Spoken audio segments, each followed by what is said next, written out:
Given all of the references in the Mueller report regarding the obstruction done by the White House, what is your line in the sand regarding the impeachment of Trump?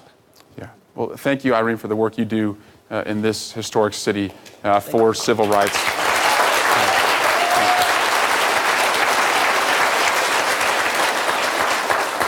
The way I approach this as a prosecutor is that the rule of law is everything in America. It's the key ingredient. Without it, we lose free speech, free press, free markets, a freedom to dream. We have a lawless president. First things first, I think we should move immediately to impeach the Attorney General and Secretary Mnuchin. They're front door obstructors.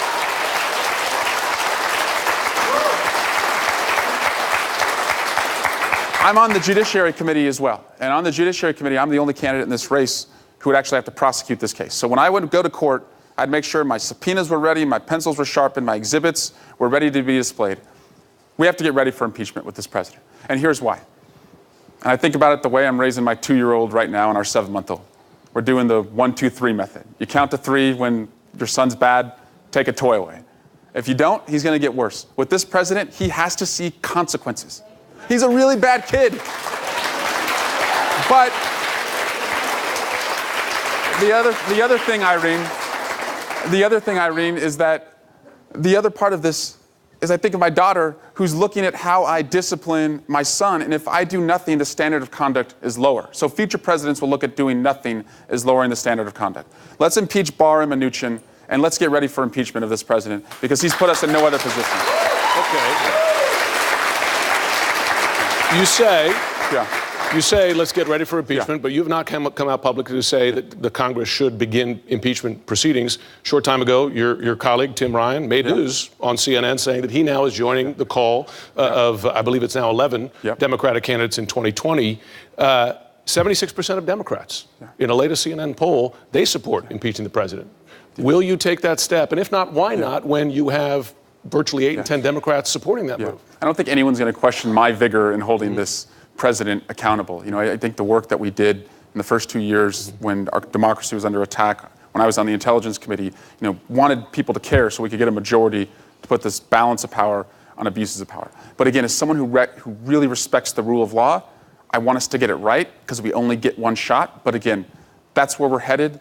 I want to be backed into it, showing that we've exhausted every other remedy and have the American people with us. I think that's where we are right now. I'm ready to try this case. Again, I think you have to make an example out of Mnuchin and Barr first, though. You can't let them off the hook. All right, let's go back.